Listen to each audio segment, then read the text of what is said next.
अस्सलाम वालेकुम।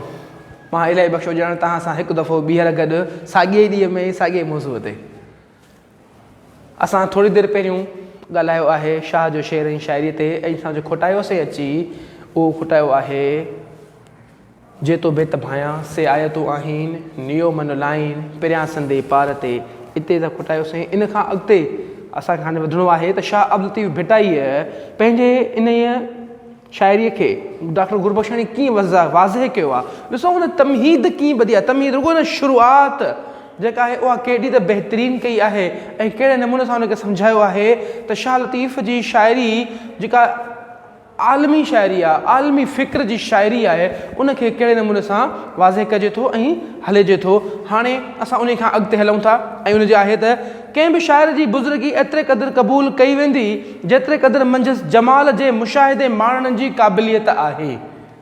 मुशाहिदो माना असां जाइज़ो वठूं था, जमाल माना ख़ूबसूरती। हाणे असां पंहिंजे आसे पासे में माहौल में जमाल जी ख़ूबसूरतीअ जे खे कीअं ॾिसूं था, कीअं परखियूं था, कीअं सम्झूं था, कहिड़े रीत सां उन खे जेको आहे सो पंहिंजे लफ़्ज़नि में ऐं पंहिंजे जेको आहे सो समोए करे आॾो पेश कयूं था। इहा आहे जमाल जे मुशाहिदे यानी कि ख़ूबसूरती जे मुशाहिदे जी उन जो ऑब्ज़र्वेशन जी असां कहिड़े नमूने सां ख़ूबसूरती ॾिसूं था, वण खे कीअं ॾिसूं था, गुलनि खे कीअं ॾिसूं था, आसमान खे कीअं ॾिसूं था, ऐं जेको आहे सो जबलनि खे, पहाड़नि खे, दरिया जी रवानियुनि खे, इन्हनि शयुनि खे कीअं ॾिसूं था, गुरबत खे कीअं ॾिसूं था, सूंहं खे कीअं ॾिसूं था।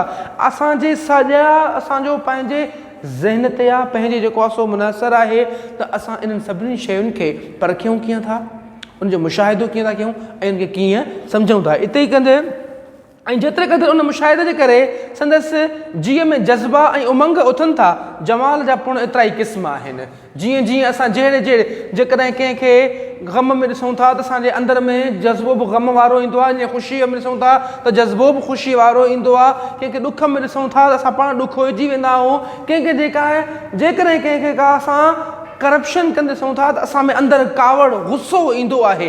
अहिड़े ई नमूने सां हर इंसान जेको बि आहे उन जे अंदरि जा मुख़्तलिफ़ जज़्बा हूंदा आहिनि ऐं उन्हनि जज़्बनि जा मुख़्तलिफ़ नमूना आहिनि। ऐं जमाल हाणे इन ख़ूबसूरतीअ खे ॾिसण जा बि नमूना अलॻि अलॻि आहिनि। मां वणनि खे, ॾिणनि खे, गुलनि खे, ॿूटनि खे कीअं ॾिसां थो, आसमान खे जेको आहे सो कीअं उनजी ख़ूबसूरती खे कीअं बयानु कयां थो, या धरतीअ जी जेको आहे सरसब्ज़ी खे कीअं बयानु कयां थो, या ऊचाई पहाड़नि जी जेको आहे सो जबलनि खे कीअं ॾिसां थो, इहो मूं ते मुनहसरु आहे।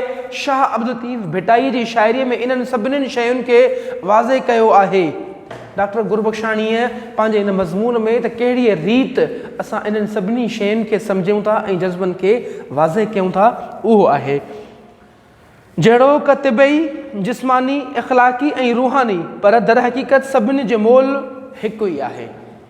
तिबई माना ज़ाहिरी, जिस्मानी जेका असांजो जिस्म आहे उहे, इख़लाक़ी असांजे इख़लाक़ियात ते, ऐं रूहानी असांजे रूह सां कैफ़ियत सां जेके शयूं वाबस्ता आहिनि, इन्हनि सभिनी शयुनि जो असां कीअं परखियूं था, कीअं सम्झूं था ऐं कहिड़े नमूने सां कनि था।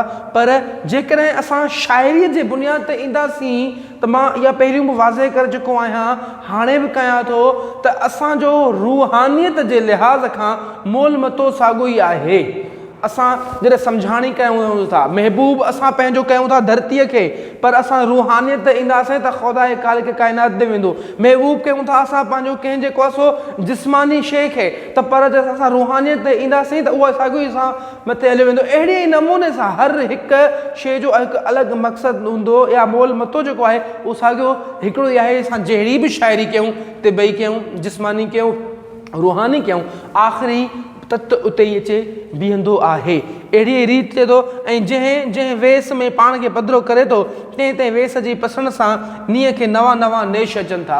अहिड़ी रीति जंहिं अंदाज़ में, जंहिं नमूने में उहो चाहे थो ऐं ॾिसे थो, अहिड़े नमूने सां उनखे नवां नवां जेको अचनि था। वतन सां मोहबत आहे त वतन जे वण टिण, गुल ॿूटनि, वाहण वस्तियुनि, हर हिकु शइ सां माण्हू खे मोहबत थी वेंदी आहे ऐं हर हिकु शइ में हुनखे जेको आहे सो पंहिंजाइप नज़र ईंदी आहे ऐं उनखे पंहिंजो जेको आहे सो शाइरीअ में उहो वर्णाईंदो वेंदो आहे। त मां कहिड़े नमूने सां उन्हनि खे जेको आहे सो पंहिंजे शयुनि खे अहमियत खे, क़ाबिलियत खे ऐं उन ख़ुशूसियतुनि खे बयानु कंदो वेंदो आहे। वरी इते ई जॾहिं कंहिंसां कंहिं मादी या कि जिस्म सां मुहबत करे थो त उन जिस्म जी जो ख़ूबसूरतियुनि खे उहो पंहिंजी शाइरीअ में वाज़े करण जी कोशिशि कंदो आहे ऐं पंहिंजे जज़्बनि जे दरअसल उहो पंहिंजे अंदर जे पंहिंजे जेको जज़्बनि खे वाज़े कंदो आहे। अहिड़ी रीति चए थो त दुनिया में अदना इंसान बि हुस्न ते हैरान आहे। माना नंढे में नंढो अदना में अदना नंढे में नंढो माण्हू जेको आहे उहो बि हुस्न ते हैरान आहे। माना असांजे हिकिड़ी त ख़ालिक़ काइनात जे तरफ़ां जेके हुस्न जेको आहे सॼो जो ख़ालिक़ काइनात जो हुस्न आहे उहो असां सम्झ में अचे पियो थो, नज़र अचे पियो थो, पर अदना में अदना इंसान जो हुस्न उहो कहिड़ो हुस्न? उहो ज़ाहिरी हुस्न जेको आहे, जेको इश्क वारो हुस्न जेको आहे उहो उनखे हिते नज़र अचे थो ऐं उन ई हुस्न ते बि उहो हैरान आहे त ख़ालिक़ काइनात एतिरी ख़ूबसूरत शइ कीअं ख़लक़ी आहे। जेको तिबई शाइरी करे थो, जेको जिस्मानी शाइरी करे थो, उन शाइरीअ जे बुनियाद सां चऊं था त हुनजे महबूब जे नक जी, महबूब जे अखियुनि जी, महबूब जे चपनि जी, वारनि जी, चेल जी ख़ूबसूरतीअ जी जेकर आहे उहो ज़ाहिर करे थो, उन में शाइरी करे थो त मक़सदु आहे अदना में अदना इंसान बि पंहिंजे महबूब जे हुस्न ते जेको आहे सो कमाल लिखे थो ऐं उन ते हैरान आहे त कहिड़े नमूने ख़ुदा उनखे ठाहियो आहे। इन खे असां चऊं था ऐं तव्हां रुग़बत रखे थो ऐं असांजी रुग़बत बि पंहिंजे महबूब ॾांहुं वेंदी आहे। जेतिरो जेतिरो असां उनखे वेझो वेंदा आहियूं ओतिरी ओतिरी असांजी उन सां छिक वधंदी वेंदी आहे ऐं उन सां मुहबत या कशिश जेका आहे उहा वधंदी वेंदी आहे। अहिड़ी ई रीति पर इहा हिकु रुग़बत अक्सर मंझस पंहिंजी कामना पूरी करण जी इच्छा उत्पन्न करे थी। जेका इहा आहे इहा असांजे अंदर जा जेका कामना आहे या सिक आहे, छिक आहे या जेका तड़प आहे उन खे पूरी करण जी माना जज़्बा जाॻाईंदा उत्पर माना जज़्बा जाॻाइनि था त असांजे जेका अंदर जो जेको आहे कामना आहे या जेका तड़प आहे उन पूरी करिजे। यानी कि कंहिं सां मुंहिंजी मेलाप थिए, उन सां मुलाक़ात थिए ऐं इन सां मुलाक़ात में वञी पूरी थिए। इहा काम लफ़्ज़ जी उहा हिन में लिखियलु आहे। इन खां पोइ चए थो पूरी करण जी इच्छा में करे थी भल त उहा इच्छा केतिरी बि अणलखी छो न हुजे। माना कामना लफ़्ज़ खे वज़ाहत सां कोन पियो ॿुधायां पियो, अणलखी माना जेका असांजो आहे ज़रूरी कान्हे का ज़ाहिरी शयुनि ते, यानी कि जेका असांजे अंदरि जेका सारे खां हवस खे पूरी करण जे लाइ उनखे अणलखी माना ज़रूरी न आहे का, पर उन जे बावजूदि बि शाइर या जंहिंजी इहा कामना हूंदी आहे या इच्छा हूंदी आहे त उन खे उहो पूरी करण जी पूरी कोशिशि कंदो आहे त जीअं मां उन में पूरो लही सघां। अहिड़ी रीति अहिड़ो माण्हू सिर्फ़ु मुशाहिदे सां घणे ताईं रीझ रहाण करण जे क़ाबिल न आहे, सुत ताईं पंहिंजी कामना सुध करण जी कोशिशि करे थो जो ई संदसि असली आख़िरी मक़सदु आहे। इहो ई सबबु आहे जो हू कुदरती तोड़े सनती हुस्न जे नज़ारे मां सॻो ई कक थियो पवे। ऐं जेको शाइर आहे उहो पहिरियों ॾाको शाइर जो हूंदो ई आहे ज़ाहिरी हुस्न, ज़ाहिरी इश्क। उन इश्क में छा त जीअं जीअं उहो पंहिंजो मुशाहिदो वधाईंदो वेंदो आहे, पंहिंजे ऑब्ज़र्वेशन खे वधाईंदो वेंदो आहे त उन खे उहे जेके ज़ाहिरी ख़्वाहिशूं हूंदियूं आहिनि, कामनाऊं हूंदियूं आहिनि, उन्हनि ख़्वाहिशुनि ते ज़ब्त करे अॻिते वधण जी कोशिशि कंदो आहे। छाकाणि त हिकिड़ो इंसानु आहे जॾहिं जे शइ जी असां ख़्वाहिश कंदा आहियूं उहा जॾहिं शइ असांखे मिली वेंदी आहे त उन खां पोइ असां बेज़ार थी वेंदा आहियूं, कक थी पवंदा आहियूं। इहा ई रीति आहे त इंसानु मुसलसल या घणो त हरू भरू साॻी शइ ते जमू तारी कोन सघंदो आहे, छो त इंसान जो ज़हन जेको आहे उहो तब्दीलीअ जे माइल हूंदो आहे। हर हिकु शइ जेका तब्दील थींदड़ हूंदी आहे उन ॾे मुतवजा हूंदो आहे, साॻी शइ ते उहो रहिजी कान सघंदो आहे। इहा ई शाइरीअ जो क़िस्म में बि आहे त इंसानु जीअं अॻिते वधे थो तीअं तीअं पंहिंजे जेको आहे जज़्बनि खे, पंहिंजे जेको आहे लफ़्ज़नि खे, पंहिंजे अंदाज़ खे ऐं पंहिंजे मुशाहिदे खे पुण तब्दील करे थो ऐं अहिड़ी ई रीति उहो अॻिते हलंदो रहे थो। ऐं जेको सनअती हुस्न आहे, असां मुसलसल साॻी शइ में जेकॾहिं अटकियल हूंदासीं, ख़ूबसूरती झुड़ कुझु ॾींहं वणंदो आहे, बारिश कुझु ॾींहं वणंदी आहे, जेकॾहिं मुसलसल बारिश वसंदी रहंदी आहे त असांखे उहा उन मां बेज़ार थी पवंदा आहियूं।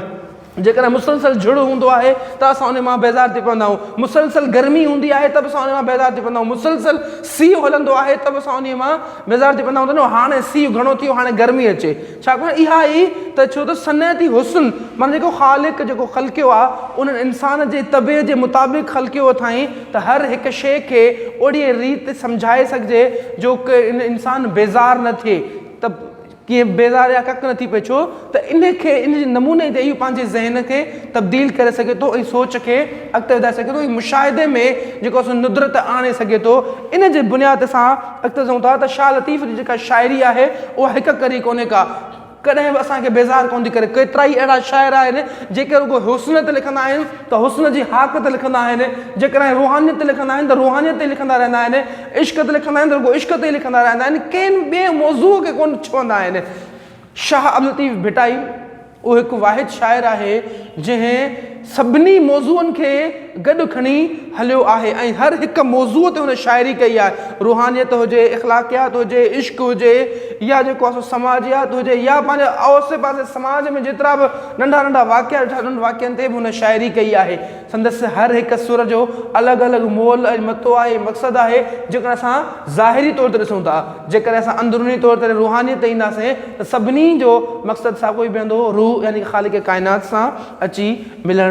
इन खां असां अॻिते वधूं था त पर शाइर जी हालत में पहिरियों असर जो हुस्न जे मुशाहिदे जे करे मथस पैदा थिए थो सो आहे संदसि वजूद जो वर्क धोई साफ़ करणु, पंहिंजे अंदर खे साफ़ करणु, पंहिंजे वजूद खे धोई साफ़ करणु। त मुंहिंजे अंदर में कहिड़ियूं ख़्वाहिशूं आहिनि, मुंहिंजे अंदर में कहिड़ियूं कामनाऊं आहिनि, मुंहिंजे अंदर में कहिड़ा जज़्बा या पूर जेके आहिनि उहे उथनि था, मूंखे उन्हनि जी जेको आहे सो वज़ाहत करणी आहे ऐं कीअं मां उन्हनि खे सम्झाए सघां थो।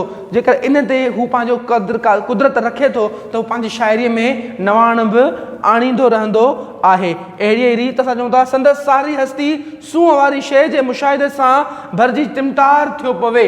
सूंहं खां ऐं उनजे जॾहिं जेतिरो जेतिरो मुशाहिदो उनजो तेज़ कंदो वेंदो आहे, मुशाहिदो वधंदो वेंदो आहे, गौर फ़िक्र वधंदो वेंदो आहे, एतिरो इंसान जे अंदर में जेको आहे सो उहो अंदरि साफ़ थींदो वेंदो आहे ऐं सूंहं खे उहो वधीक बहितर नमूने सां सम्झी सघंदो आहे ऐं उन में अंदरि भरिजी चिमटार थींदी आहे त ख़ालिक़ काइनात जी हर हिकु शइ जेका तख़लीक़ कयल आहे उन में कंहिं न कंहिं लिहाज़ खां का न का सूंहं शामिलु आहे ऐं उन से बुनियाद सां अॻिते वधूं था। तॾहिं ई चवे थो त उनखे अॻिते हाणे थोरो हिनखे मां ॿुधायां थो पर इहा शइ ख़्वाह को कुदरती नज़ारो हुजे जहिड़ो चमन जो चहचिटो, दरिया जी लसलेट, चंड जी चिटराई, तारनि जी झिरमिर, ककरनि जी कारूंभार वग़ैरह, ख़्वाह इंसानी हुस्न जो जलवो हुजे जहिड़ो क सुपरीअ जी सूंहं, लालनि जी लबेस, माशूक जो नाज़ ऐं संदसि हार सिंगार वग़ैरह वग़ैरह। शाइर अहिड़े मुशाहिदे में पाण खे महव करे छॾियो ऐं पंहिंजी शख़्सियत खे विसारे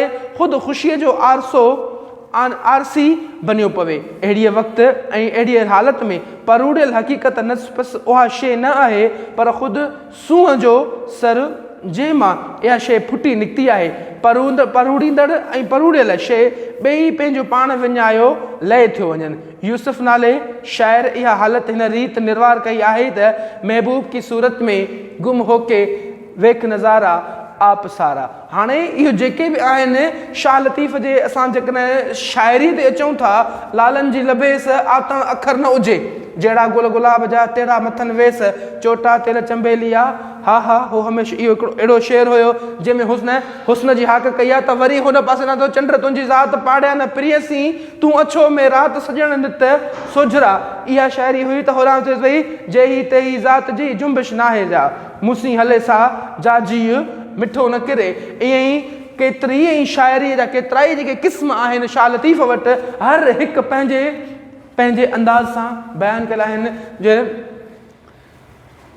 सामुंडी सुर हुजे, खाहोड़ी हुजे, कारायल हुजे, हर हिकु सुर में उन पंहिंजी जेको आहे सो हिकु मुख़्तलिफ़ नमूनो, हिकु मुख़्तलिफ़ अंदाज़ सां बयानु कयो आहे ऐं उनखे जेको आहे सो पेश कंदो रहियो आहे। शाह लतीफ़ जी असां शाइरी खे जेको गुरबख्शाणीअ वाज़ह कयो आहे हुनजो ईअं सम्झो त जेको संदसि मुक़दमे लतीफ़ी मां हिकु खयल जेको मज़मून आहे उन में मुकमल हुन पंहिंजो ज़म ऐं ख़म मिलायो आहे त सॼी शाइरीअ में हुन मांडराण खे कीअं मंडरे करे हिकिड़े हंधि रखियो आहे। तॾहिं चए थो शाइर खे बि फ़क़ति अहिड़ो निक्शाम या लात में मुशाहिदो नसीब थिए थो पर उन जे इज़हार करण लाइ पिणु संदसि दिलि में हिकु ज़बरदस्त जुंबिश जारी थिए थी।